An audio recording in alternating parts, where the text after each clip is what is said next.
This is section 8.4. This is part 2. We're going to look at number 11 and 12. Classify the special quadrilateral, explain your reasoning, then find the values of x and y. So you don't know what shape this is. You have to figure that out. I see opposite sides congruent. That makes it a parallelogram. Furthermore, I see all sides congruent. This makes this thing a rhombus. Now, could it be a more specific rhombus like a square? Sure. But notice how you have a 97-degree angle. Okay, so this is just a rhombus. Here's my reasoning for congruent sides. Okay, so let's find x and y. 8x has to be the same as 5x plus 6. Those sides have your slash marks, set them equal. So 3x equals 6, x is 2. Let's figure out what y is. All right, so if that angle's 97 up top, angle Q, then this angle down here is 97 as well. How about angle P and R? Let's just take away 97. You end up with 83 for your other angles. So these two guys are 83. So 12 times something minus 1 is 83. 12 times something is 84. What is that something? What is 84 divided by 12? I'm going to sneak over here and use a calculator. Yeah, it's 7. That's how you do those ones. Number 12, let's try to avoid looking at it and saying, oh, it looks like this, it must be that. Get a look at the markings. I see 4 right angles. That makes it a rectangle. I also see perpendicular diagonals. That makes it a rhombus. So let me just mark those reasonings. Rhombus has perpendicular diagonals. Rectangle has 4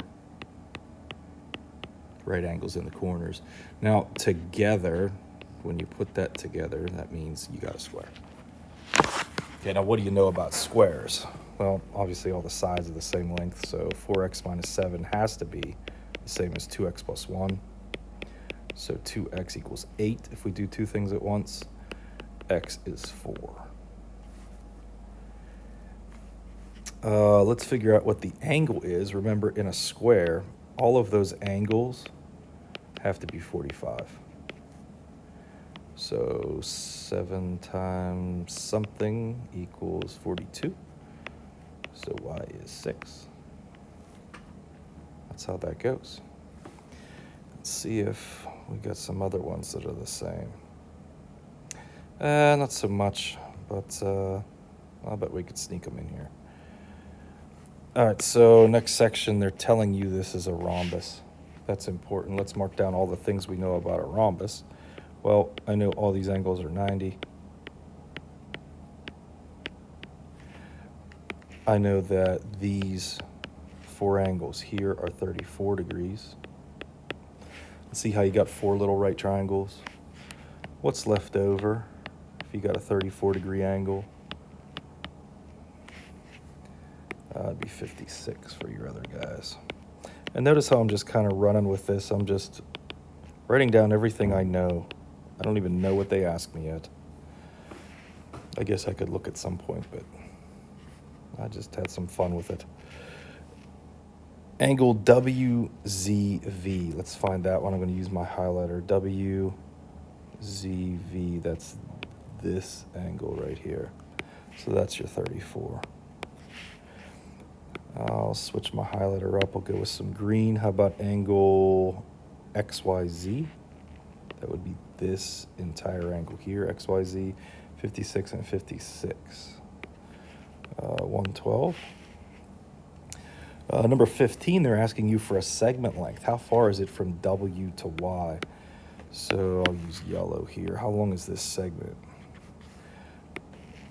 Notice how we got this guy is 7. That means that guy's 7 also. It's a parallelogram. Those get bisected. So that's 14. How far is it from X to Y? Oh, boy. Well, remember, you got 4 right triangles there. I'll put a 56 here. I'll put a 7 here. They want you to find this guy. So that's X. That's Y, that's V, just for some reference. How are you going to find that guy? Well, you're going to use cosine. Cosine of 56 equals adjacent over your hypotenuse. You need to divide. X to y is going to be whatever 7 divided by cosine 56 is. Did not realize this problem was on here, but that's cool. Good thing we learned that trig. 7 divided by cosine 56. Looks like 12.52. I'm going to make that little squiggly guy.